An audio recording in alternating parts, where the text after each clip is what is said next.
Dr. Christy N. Love is an experienced educator and advocate dedicated to empowering students and families to ensure children receive a high-quality education. She specializes in culturally responsive teaching, restorative practices, and social-emotional learning, helping schools create supportive and inclusive environments. Through the Advocate podcast, she amplifies voices, challenges inequitable systems, and keeps children at the center of every conversation.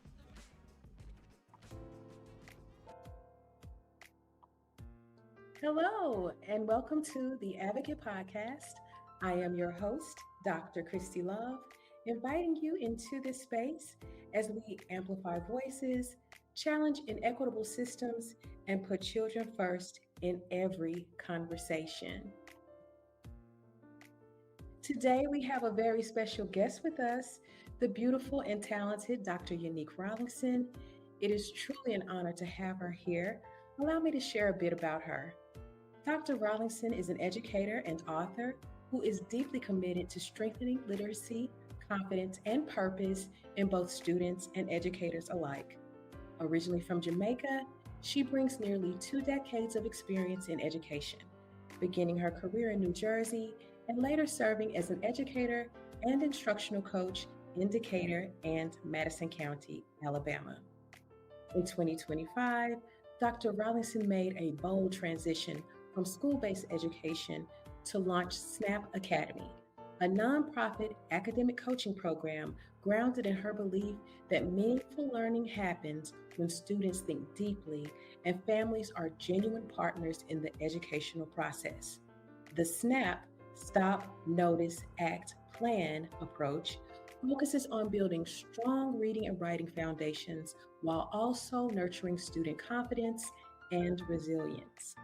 That same year, she became a published author with the release of A Lamp to Their Path, guiding teachers to reconnect with their calling, a reflective, purpose-centered book designed to help educators remember why they entered the profession and reignite their passion for impact. Dr. Rollinson's work is rooted in intentional, people-centered support, uplifting educators, empowering families, and investing in students so they grow into thoughtful learners and confident thinkers. Help me welcome Dr. Yanique Rolingson to the Advocate Podcast. Hey. Oh, Hello, wow. What an hello. introduction. Hello. How are you? I am so great. I'm so glad that you're joining us here today. Thank you. Thank you. I'm looking forward to it. I've been anticipating it actually. Yes, yes. For my viewers, this is my sister from another mister, and we'll discuss that a little later. But for the listeners who are meeting you for the first time, who is Dr. Yanique Rolingson beyond the titles and credentials? Oh my, that is a good question because the titles really aren't the heart of it. At my core, I'm a wife, I'm a mother, and first and foremost, I am a child of God. Everything else flows from that. Like you said, I'm originally from Jamaica. I came to the United States when I was about 12, and that move shaped me in ways I didn't fully understand until much, much later. I was raised in a single parent household, and I watched my mom work 2 jobs just to make sure my brother and I had what we needed. She didn't complain. She just did what she had to do to get things done, right? Mhm. But what really stuck with me wasn't just her work ethic, it was her expectation. She was always pushing us to be better, to think beyond our circumstances, and to believe that where we started didn't have to be where we would end. And I knew early on that I wanted to be more than survival. I wanted purpose. I wanted stability. I wanted a life where calling mattered. Mm. So when people hear Dr. Rollinson or author or educator, that's fine. But underneath all of that is a girl who watched sacrifice up close, listened to resilience early, and grew up believing that faith, discipline, and education would say yes to doors that once felt closed. So, yeah, that's really who I am. Yeah, that's beautiful. I can say the same thing about my mom. These moms are powerful and strong examples for us and a Yeah. foundation for our success. I love you, Mama. I love you, mom. Yeah. So, can you share a bit about your journey in education and the work that led you to write this book? Um, my journey in education actually started from a place of struggle, not certainty, right? When I first came to the United States, I had a really hard time adjusting, and I hated the way I spoke. My accent felt like something I needed to fix, especially when people made fun of it. So I did what a lot of kids do. I muted myself. I stopped raising my hand. I stopped sharing my thoughts, and I just tried to blend in. And I guess that's why I'm always encouraging teachers to build relationships first, because there's so many things kids are dealing with that have nothing to do with what's on the board, right? Mhm. I remember there were times when our refrigerator was empty. There were times when my mom would give us her last and go without. I remember hearing her crying at night. And most days I came to school not thinking about education. I wasn't thinking about that. I was thinking about dinner. I was Mhm. thinking about, are the lights going to stay on this month? Is my mom going to be able to pay the light bill? So when I look at a student now, I'm always thinking, what are they carrying that I can't see? In high school, I had a teacher who saw me before I could even see myself. She helped me rediscover my voice. She wasn't just an English teacher, she became a second mom. She helped me apply to college. She encouraged me to aim higher than I thought I possibly could, and then she even pushed me to study abroad, right? Mhm. And that experience changed everything. It shifted how I saw the world, how I saw myself, and what I believed was possible. And what's funny is, I didn't originally plan to be a teacher. I wanted to be a writer. I had dreams of writing for Essence magazine. It's not too you know, late. It's not too late. right? But my husband would always say, you have a way with children. You see them, and over time, I realized he was right. And teaching became the place where my love for words and storytelling and people came together. And this book really grew out of encounters with teachers, but also out of the belief that one adult, just one moment, one act of encouragement can reroute an entire life, Mhm. and I live that. I watched it happen to me, and I've seen it happen for students over and over again, you know. The same thing happened to me, and it wasn't a teacher. I would say it was a former boss when I was in college, Letha Daniel. And she was like, Christy, you're going to speak at this engagement. And I was like, me? Public speaking? Like, who, me? The same girl that cried during my Easter speech? What, who? But it was her belief in me and pushing me to go beyond what I thought I could do that has me where I am today. So that adult that sees you Yeah. and encourages you in your talent, and Mhm. that is priceless. Of course. Hmm. We So, always have that one. hmm, Yeah. yeah, yeah. So, what personal experiences shaped your perspective on teaching? Um, Honestly, my perspective on teaching was shaped long before I ever stepped into a classroom. So, as a student, I learned what it feels like to be unseen, coming to this country and struggling with my accent, you know, um, trying to figure out where I fit. I know what it is like to sit quietly with a lot going on inside of you. And at home, I saw resilience up close, right? Watching my mom work two jobs taught me discipline, sacrifice, and the value of showing up even when it's hard. And that situation stayed with me. I also saw what it looks like when a parent is stretching a dollar all Mhm. the way to the edge, right? My mom would put our clothes on layaway. Yeah. Some days she could afford to finish paying for them, and Mhm. other times we'd go back and the clothes will be back on the floor like it just never happened, right? Mhm. And so I understand what it feels like to want stability and not always have it. But the biggest influence was the teachers who didn't just teach content, they taught belief. The ones who paused long enough to notice me and who would ask me questions, who spoke life into me when I was shrinking. So when Mhm. I became a teacher, I carried all of that with me. I don't just see students as learners, I see them as whole people, kids with stories, pressure, and potential that may not be obvious at the first glance. And that's really shaped how I teach. I'm always asking questions. Who is this child beyond the desk?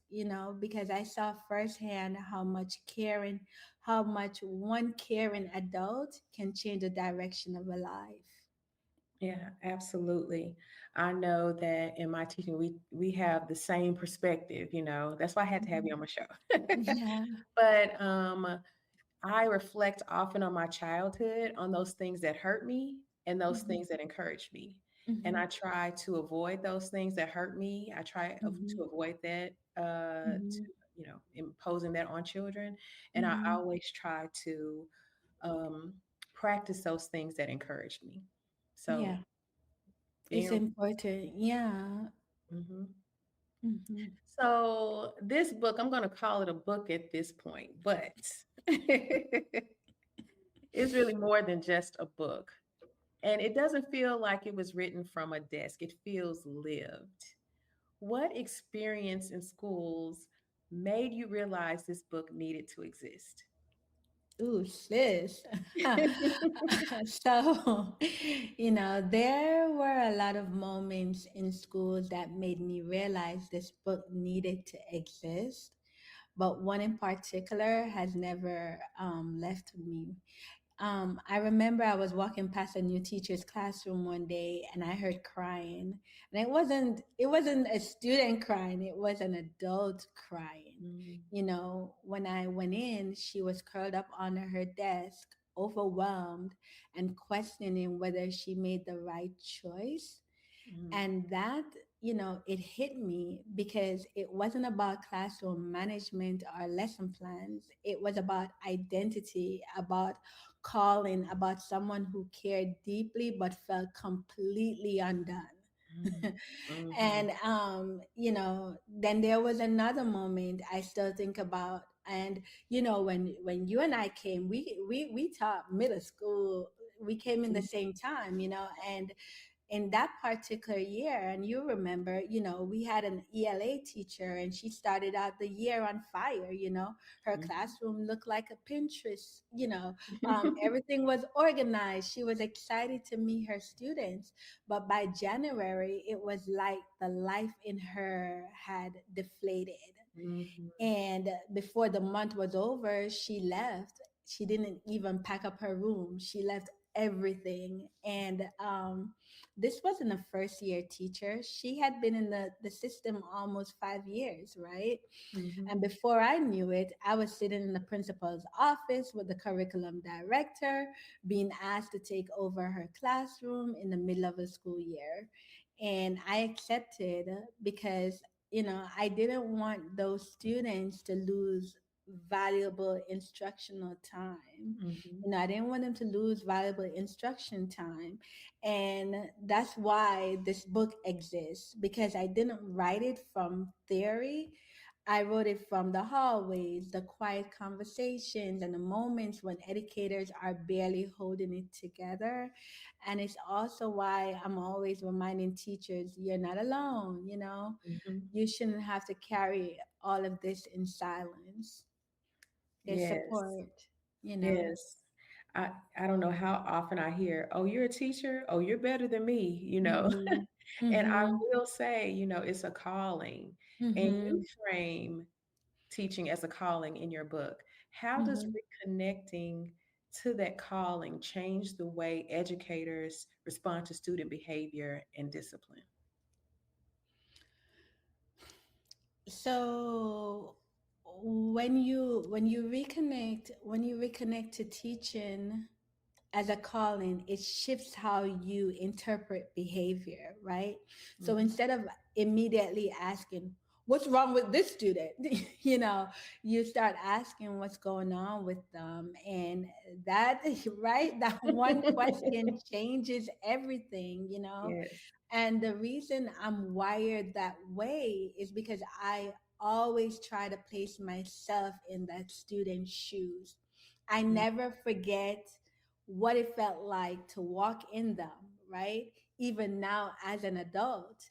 Mm-hmm. So I wasn't an easy kid, if I'm being honest.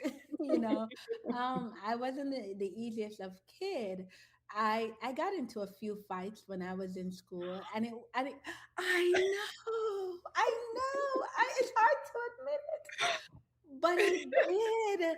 And it's not because I was a bad child, but because I felt like I was always defending myself. I always had to defend myself. I didn't have the best clothes. My accent was different. My mom worked 7 days a week and couldn't always make it to my trap meet. I felt, Mm-hmm. for me, in that time, I felt like a misfit, right? So I was angry, and I was guarded, and I stayed ready, you know. So, Mm-hmm. when I see students acting out, I don't automatically see attitude. Sometimes it's dumb. It's a survival mechanism. I Mm-hmm. see survival. And now, let me say this, because teachers will tell you this all day long. A lot of teachers feel like they don't have the time or the manpower to do that deeper work. They're managing 25 to 30 students, and many of those kids have very different needs, academic gaps, trauma, behavior plans, language needs, and that's a lot for one person. Yes. So I Yes. get why teachers can feel like that. I'm barely surviving, right? But I'm Mm-hmm. also trying, when they say, I'm barely surviving and I'm just trying to get through the day. But that's also why reconnecting to calling matters, Mm-hmm. because when you're disconnected, usually from exhaustion, behavior starts to feel personal, right? Mm-hmm. It feels Yes. like disrespect, so the response becomes reactive. Mm-hmm. And when you're grounded in your why, you still hold boundaries and expectation, but you respond with clarity instead of emotion. Discipline becomes corrective, not punitive, right? You start seeing behavior as communication. It's a signal, not just an interruption, but it's information, right? Yes. And, Yes. I'll add this because it matters. Yes, it's important for students to see, people who look like them, because we're always hearing that. But Mm-hmm. what matters the most is that the adult is willing to truly see the child Mm-hmm. fully, honestly, and without bias, right? No matter who that child is or what they look like, that's where the real change starts, right? And this isn't about being soft. It's not about being effective. You can be firm and compassionate at the same time, and even when you don't have extra support, that mindset shift, changes your next move, your tone, your timing, the way you de-escalate, right? So you can protect the learning environment and still keep the student dignity intact. So, I was the best of the student, but I had issues that were going on. But one teacher, she had her own things going on, but she took the time to truly understand who I am. And look at me now, Yes, you know? absolutely. Absolutely. And I look at teaching as my calling, and I want to do everything in excellence unto God, you know? Yes. So I think about, how do I treat children according to my faith? How do I treat children Mm-hmm. according to how my creator wants me to, you know? And Mm-hmm. so when I do want to get frustrated, I have to go back to, this is your calling, Christy. He Mm-hmm. Mm-hmm. made you for this. You Mm-hmm. got Mm-hmm. this, you know? Mm-hmm. And I Yes. would say too, you mention your faith, even those who don't believe in anything. I don't Hmm. care what you believe in, it's about humanity. And if you're in this profession, you're dealing with Hmm. people who cannot advocate for themselves, so you being that voice to speak up and notice and doing what's right, you Hmm. know. So I like the idea of, centering your faith around that. But for those who are in the system that do not have or do not believe in God, you know, at the end of the day, we're dealing with people, Hmm. Hmm. and we're dealing with little people with feelings. Yeah, absolutely. That was going to be my next question, which was, how can people of other faiths or even other careers benefit from reading your book? Yeah, that's something I'm really intentional about. While like you, my faith grounds me, this book isn't about preaching or trying to convert anyone. It's Hmm. about purpose, it's about reflection and the human side of care, of the caring work, Hmm. right? Um, Hmm. anyone who has ever felt called to serve, whether you're a teacher, a parent, a nurse, a leader, or someone in a completely different field, will recognize these moments: the doubt, the exhaustion, the quiet question of, does what I do actually matter? The stories in the book are rooted in schools, but the themes are universal. You got Hmm. identity, you got resilience, you got compassion, you got boundaries and meaning in the work. And for people of other faith or no fade at all, the heart of the book is still accessible, right? It Hmm. invites you to pause, to reflect, and reconnect with why you do what you do and Hmm. how you show up for others. So, at its core, it's about being human in Hmm. systems, right, that can sometimes forget our humanity. Yeah. So, whether you're in education or not, this book is really an invitation to slow down, reflect, and remember that purpose isn't tied to a title, it's Hmm. tied to how we care. Yes. Yes. So, how do you suggest teachers use the book? Um, I always tell, teachers have asked me, people have asked me this question before, and I tell teachers or anyone, there's no one right way to use the book. You Hmm. can read it straight through like a regular book, especially if you're in a season where you just need to feel seen and understood.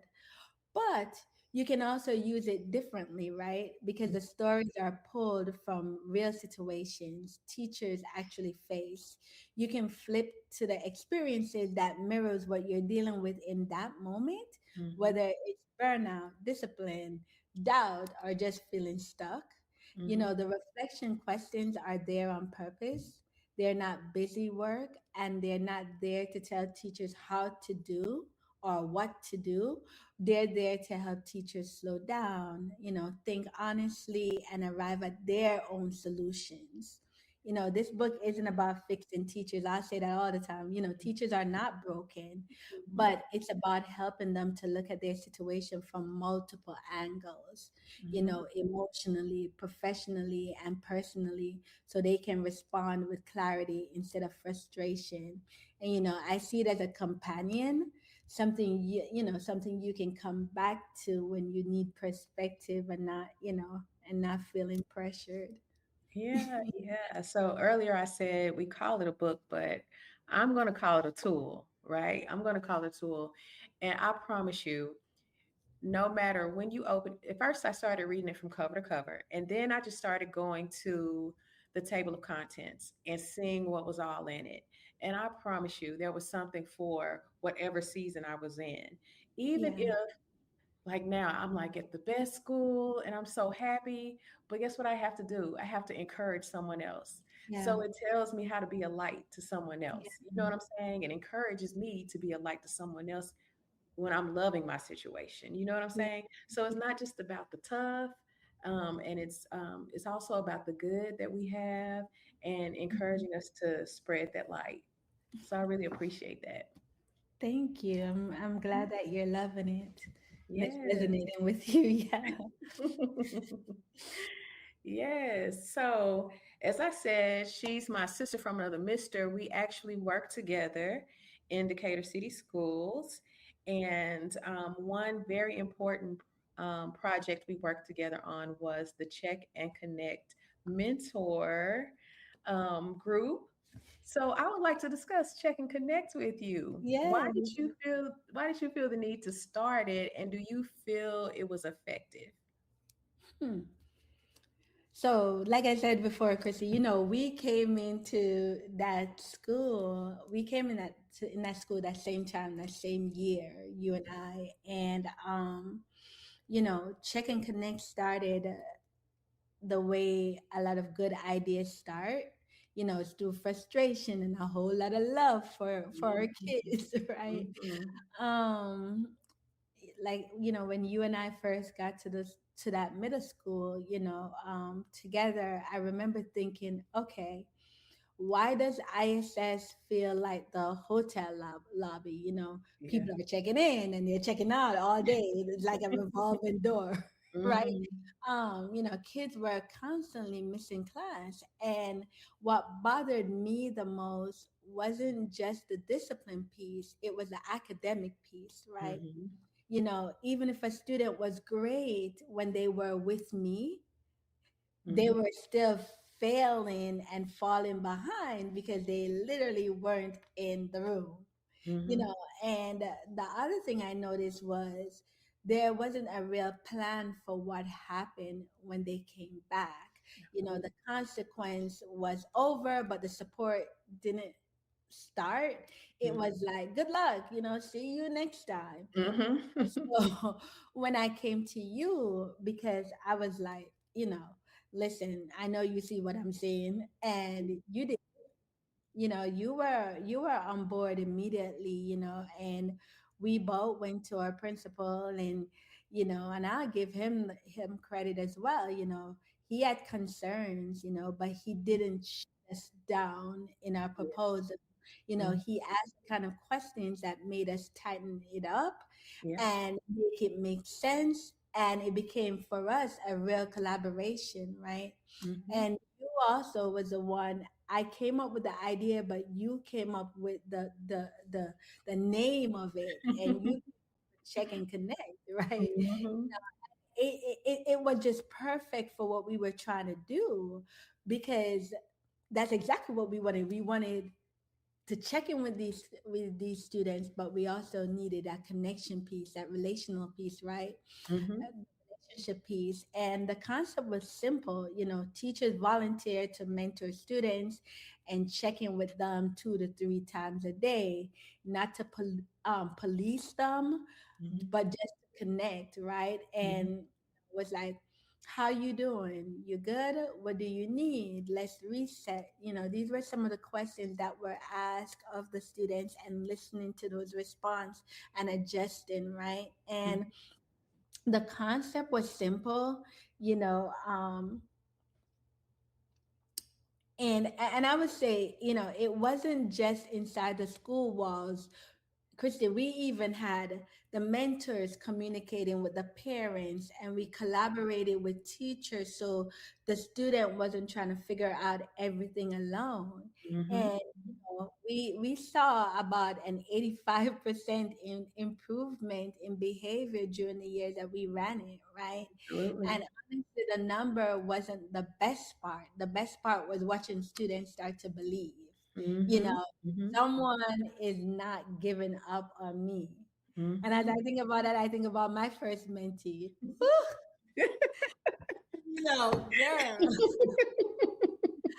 a lot of people didn't want to deal with her because she had a reputation, and you know, Yes, I do. she gave me in the beginning, she gave me the blues. But she got written up often, and folks had already decided who she was before she even walked in the room.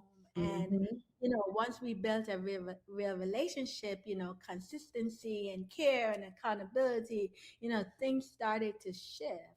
Mm-hmm. Her grades improved.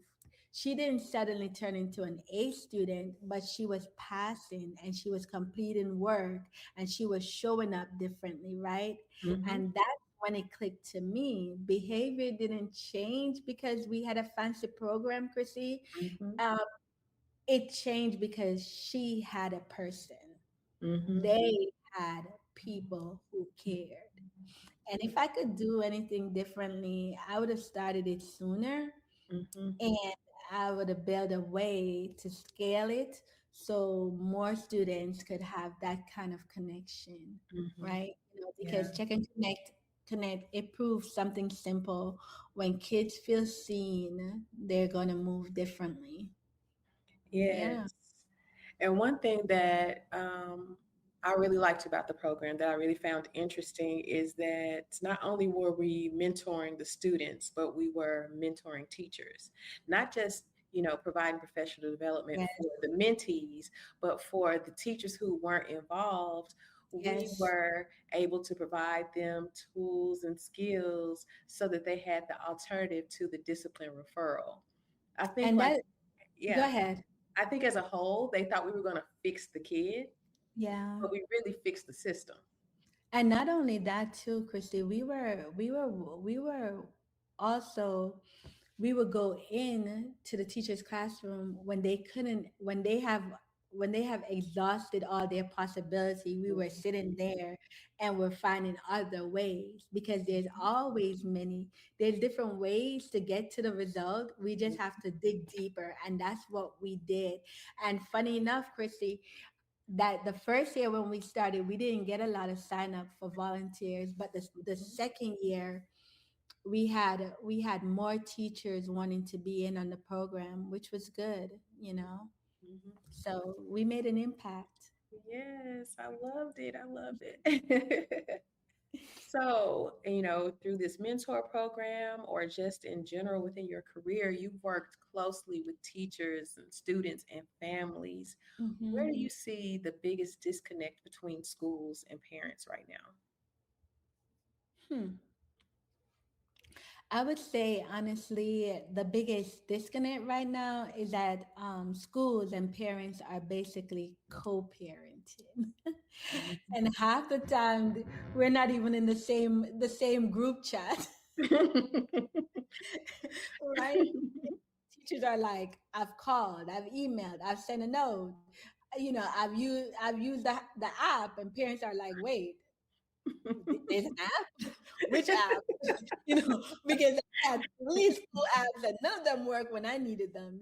So, both seriously, but seriously, both sides, they care, they're just tired. Teachers are overloaded, parents are overloaded, and when everyone is running on fumes, communication starts to feel like conflict. you know Mhm. and sometimes what school means as we need support, parent here, oh, you're not doing your job. And when parents mean as I'm trying, school here, oh, you don't care. So everyone gets defensive, and the student is sitting there like, so actually, who's helping me? you know. Um, and that's why I love what we did with Check and Connect. It was a simple fix to a big problem. We built a bridge on purpose. And instead of waiting until something went wrong and then calling home with bad news, we had mentors checking in and students constantly, consistently and 2 to 3 times a day by choice, right? And Mhm. we extending that relationship to families too. Parents weren't only hearing from the school when things blew up. They had a real person who knew their child, who could say, "Hey, I see what's happening. Let's work together." And when you build trust like that, the whole tone shifts. It stops being school versus home, and it starts being we're on the same team Mhm. for the Absolutely. child. Mhm. That reciprocal relationship between home and school is so important. And then adding community to it, all Yes, three of us working together. And that's another thing with Check and Connect. We had the SRO involved, we had, speakers yes, via yes. whatever platform to come and talk to the kids. Like Point Mallard gave us tickets for the kids. Like, the community was involved to show these kids that Mhm. they cared and they were rooting for them. And so that is so important. That family, that school, and that community coming together for those babies, it makes the world of difference. But it starts with the family and the schools first, Hmm. because in order to branch out and build even a bigger bridge for the student to be able to cross it, the f- Hmm. the school and the home has to be connected on purpose. Absolutely. Yeah. Absolutely. So, what advice would you give parents who feel intimidated? Because that's part of the issue, right? They're feeling a little Yes. intimidated when they're going into the learning space. We have all these 504s, IEPs, ELs. We have all this language that's foreign. What advice do you give to parents who feel intimidated when speaking up in school spaces? First I'll tell parents this, you're not alone and you're not wrong for feeling the way that you're feeling. Mhm. School buildings can be intimidating, and there's a lot of language, like you said, and a lot of acronyms and a lot of people around the table, and it can feel like everyone else knows the rules except you, right?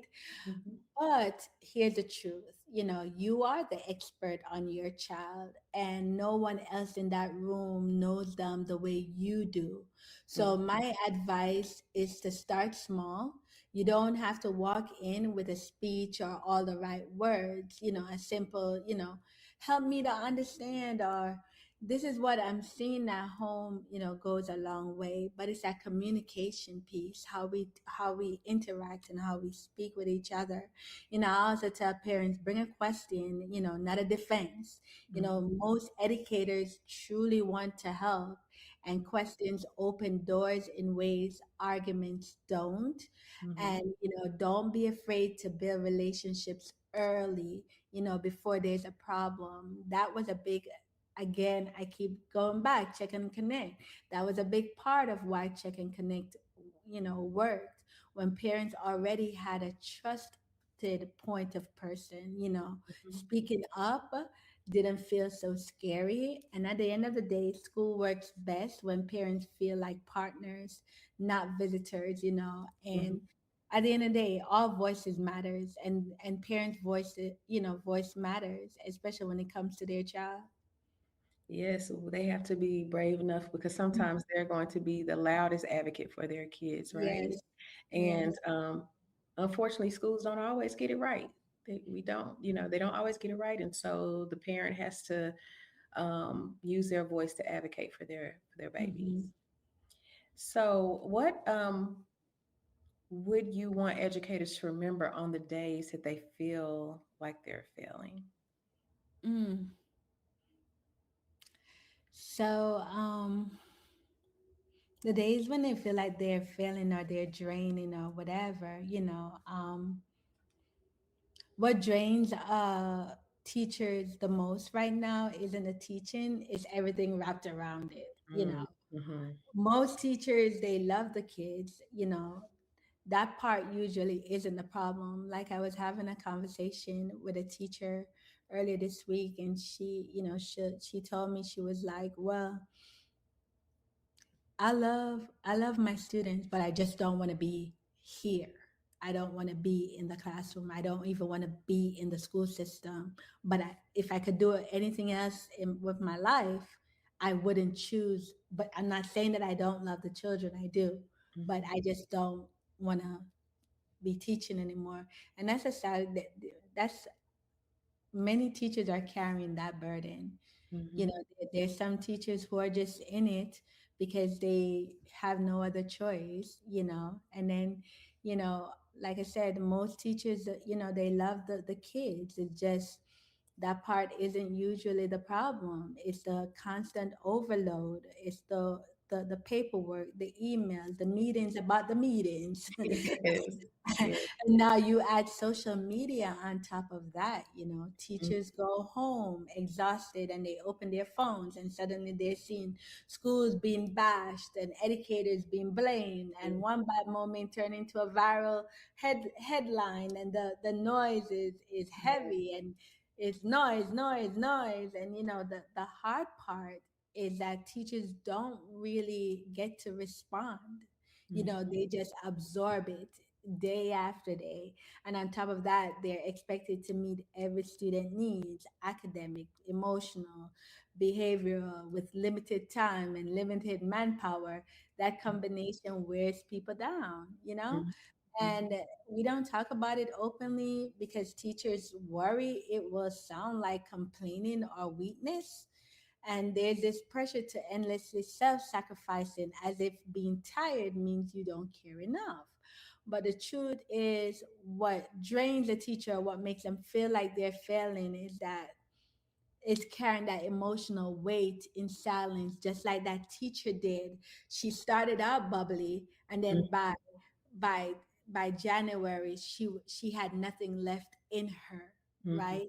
Mhm. So it's carrying that weight in silence and doing deeply human work in systems that often talk about educators instead of listening to them. Mhm. And that's why we have to change the conversation.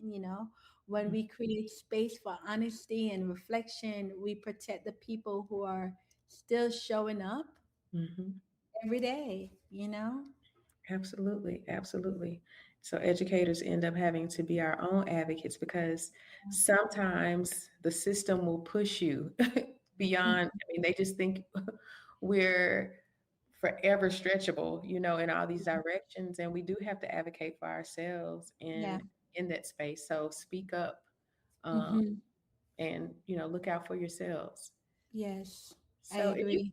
yeah, if you could Mhm. speak to the teacher you were in your early in your career, what would you tell her about survival and hope?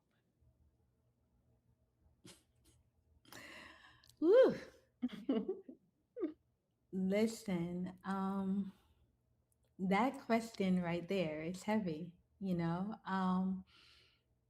I'd tell her this, you know, there was a time when someone told you that you weren't a good fit for a position where all you were trying to do was help students and support teachers. And I'd want her to know that moment didn't define her, it refined her. Yes. I'd tell her, sometimes not a good fit isn't the full story. It's like trying on an outfit that looks amazing on the hanger, right? But once you put it on, it's too tight in the shoulders or it just don't move with you. Mhm. Mhm. And Mhm. it doesn't mean there's something wrong with you. It just means that outfit wasn't made for your shape, right? So, same thing with spaces and roles. Sometimes the environment just isn't built for what you carry, your heart, your standards, your leadership, right? I'd also tell her to pay attention to whose mouth that message is coming from. Mm. Evaluate what you bring to the table and what they bring to the table. Girl, you preaching. Sometimes, yeah, sometimes, girl, I've been thinking about that phrase, "You're not a good fit," girl. I'm thinking it's gonna be my next book. You know, you know. Sometimes not a good fit is worth listening to, and sometimes it's just information about the room, not about you. Absolutely. So ask yourself, does not a good fit mean I don't belong at the table? Or does it mean I'm dining with the wrong company? Yes. Right? Girl, survival. I'll tell her survival comes from knowing that one person's opinion don't get that final word. Yes. So don't shrink, don't second guess your calling, keep doing the work, because the very thing one place couldn't handle might be exactly what another place is praying for. Absolutely. So I'll tell her, don't try to force yourself into a space that keeps rejecting what you carry. Hmm. Sometimes the door isn't locked. You're just meant to walk to the right one, you know. Yes. And like I say in the book, I go back to Nehemiah. When they tried to pull him down from the work, he said, I am doing great work Yes. and I cannot come down. So that's the mindset. I'm going to tell her, keep building, keep serving, and stay focused, girl. You got this. Yes, yes. Speaking of the book, so you see how she is preaching here, or you see how she is such a motivation here. I am telling you, you need to purchase this book. Can you please tell them how they can purchase your book? The easiest place to find the book is through my website at snapacademyal for Alabama.org. And it's also available on Amazon and Barnes and Nobles. And if you love supporting local bookstores, you can find it at selective local shops as well. However you choose to get it, I'm just grateful it's finding its way in the hands of people who need it. Yes, yes, it's definitely needed. It's definitely needed. Do you have any future projects you'd like to share with us? Yeah, I'm excited about what's ahead. I'm continuing to build out work that supports educators and families beyond the book, through conversations, workshops, and reflective spaces where people can slow down and reconnect with purpose. And I'm doing more community events and book signings this year because I want to actually meet the people reading this book and Yes. just hear their stories. I have a book signing this Saturday at Blue Apple Books in Madison, Alabama. And Awesome. next week, I'll be at Doing What Matters for Alabama Children, and that's sponsored by the University of Alabama. And I'm also heading to Middle Georgia Lit Fest. So, Okay. got a few more things. Yes. Yes, alongside that, I'm just growing the work through Snap Academy, my nonprofit, which helps students and family build strong foundations in reading, writing, and reflection. And my hope is to partner with community leaders, churches, and eventually schools to Hmm. help close the reading gap and to support, teachers, new teachers, so they're better prepared for the realities of the real classroom to the message and tools in a lamp to their path. So yeah, Hmm. Yeah. there's more coming, but it all stays rooted in the same heart, helping people feel seen, supported, and equipped to keep showing up. Yes, that's amazing. Oh my gosh, I'm so happy for you. I'm so proud of you. I just look at our walk together, you know what I'm saying? It's just amazing. Do you have any burning closing remarks? I keep it simple, teachers don't let a hard week make you forget who you are. Yes. Pause, breathe, and reconnect with your calling. Adjust your lens, shift your perspective, And when the distractions start pulling at you, say what I say, like Nehemiah said, I'm doing great work and I cannot come down. So, Yes, yes, that's in chapter one. I know because when I saw it, I was like, yes. Well, thank you so much, Dr. Rollinson, for joining us today. You have been such a blessing to my podcast, and I hope that you will return again very soon. thank you for having me. I truly enjoy a conversation. Oh, yes, indeed. Okay, love you, boo. See you later. Bye. Dr. Rollinson shared so much insight today. One of the most meaningful takeaways from this conversation was the role of communication between home and school, and how often that communication feels one-sided. Parents may be informed but not heard, included but not valued. And over time, that imbalance can leave families feeling intimidated, dismissed, or unsure if advocating for their child is even welcome.